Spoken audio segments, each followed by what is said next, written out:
এই জমিনে পাঁচটা জিনিস আছে, যে পাঁচটা জিনিসের দিকে তাকিয়ে থাকলেও ইবাদত, তাকায় থাকলে সব হবে। এক নম্বরে মায়ের চেহারা, মার চেহারার দিকে তাকায় থাকো।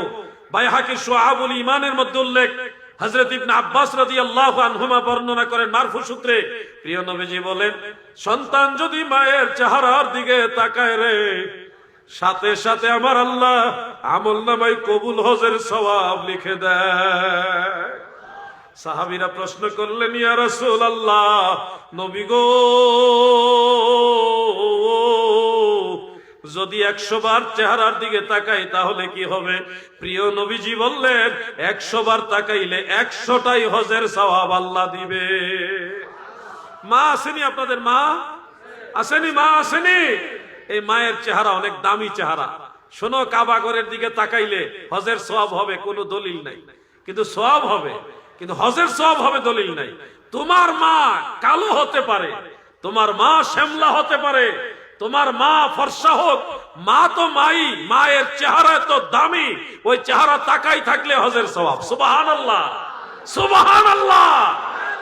2 নম্বরে বাবার চেহারার দিকে তাকাইবেন, জন্মদাতা বাবার চেহারার দিকে তাকায় থাইকো, ওই মায়ের নজরে যদি বাবার চেহারার দিকে তাকাও, এটা ইবাদত হিসেবে গণ্য হয়ে যাবে।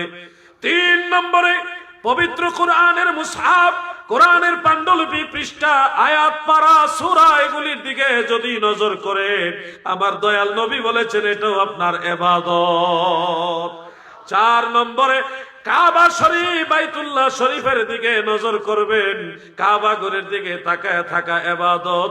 5 নম্বর হলো ওয়ান নাজরু ইলা ওয়াজহিল আলিমি ইবাদাতুন, আলেমের চেহারার দিকে চাইও।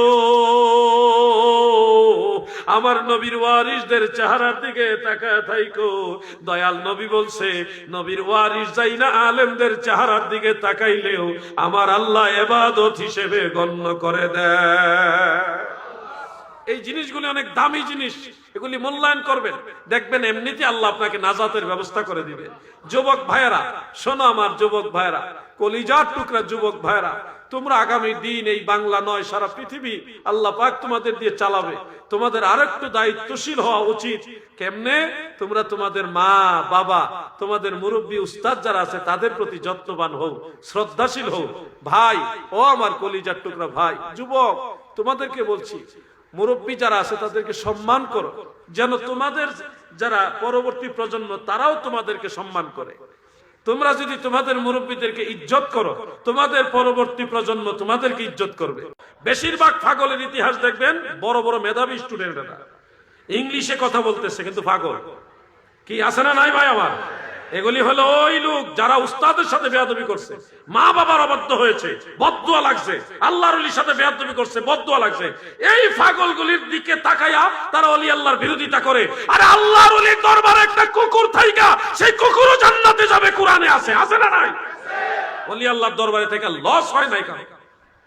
কিতমির নামক সে কুকুরকে আল্লাহ জান্নাতে দিবে। 10টা প্রাণী জান্নাতে যাবে, এর মধ্যে একটা কুত্তা জান্নাতে যাবে। কেন? ওই কুকুর আসহাবে কাহাবের আল্লাহর ওলিদের সাথে ছিল। ওলি আল্লাহর দরবারে থেকে লস হয় না কারো। ওলি আল্লাহর দরবারে যাবেন, ওখানে বসে থাকবেন, ওখানে গিয়ে বসে থাকবেন, ওলি আল্লাহর মজলিসে বসে থাকা হলা, ওলি আল্লাহর সহবতে বসে থাকা হলা।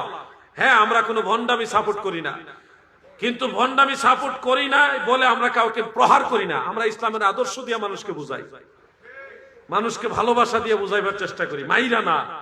আমি গোলাপ শাহ রহমাতুল্লাহ আলাইহির মাজার শরীফে যখন নামাজ আদায় করছিলাম, নামাজ শেষ করে দোয়া মোনাজাত করছি, এমন সময় এক পাগল এক হাতে এক কেসি, আরেক হাতে যেন আরেকটা কিতাব, লম্বা লম্বা অস্ত্র লয়ে এমনি দাঁড়াইছে, মানে পাহারা দিতেছে আমাদেরকে। সুন্নি আলেমরা আইছে, সব পাগল দাঁড়াই গেছে, পাহারা দেয় আমাদেরকে। তো এখন যদি আমি তার ধমক মানি, সে তো আমার কথা শুনবে না। আমি কি করলাম, আস্তে করে মাথার কাছে, তার কানের কাছে আমার মুখটা নিয়ে বললাম, বাবাজি আমাদের সাথে বসেন, দোয়া করব, আপনিও দোয়া করেন আমাদের জন্য। পাগল হইলো, কথা শুনছে, তার কানের কাছে আমি মুখটা নিয়ে বললাম, বাবাজি আমরা দোয়া করব, আপনি আমাদের জন্য দোয়া করেন, আপনার কাছে আসছি। বাবা গোলাপ শাহের কাছে আসছে, দোয়া করবেন না, বসেন। বসে গেছে পাগলা। অন্য পাগলও ঠান্ডা হয়ে বসে গেছে। এইভাবে মানুষকে বাস করতে হবে। তুমি তো লইয়া দৌড় দিছো, দাও আর খন্তি আর কুড়াল আর লাঠি লইয়া, ভাঙ্গালা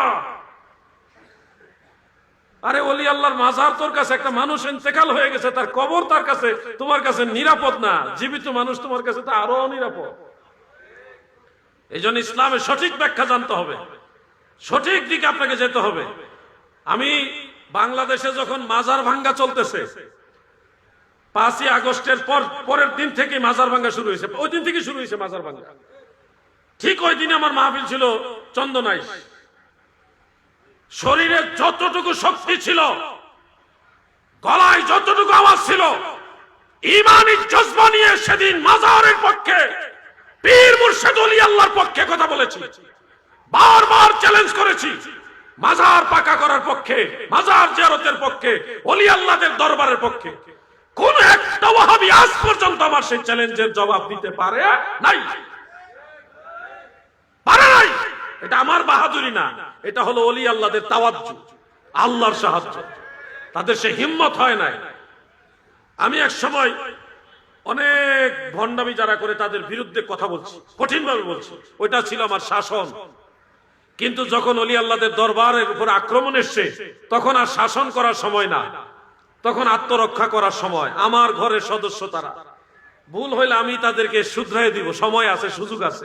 আমার ফ্যামিলির সদস্য তারা, আমি তাদেরকে সুযোগ করে আদর করব, শাসন করব, লাইনে আনবো, আমার এটা সুযোগ আছে।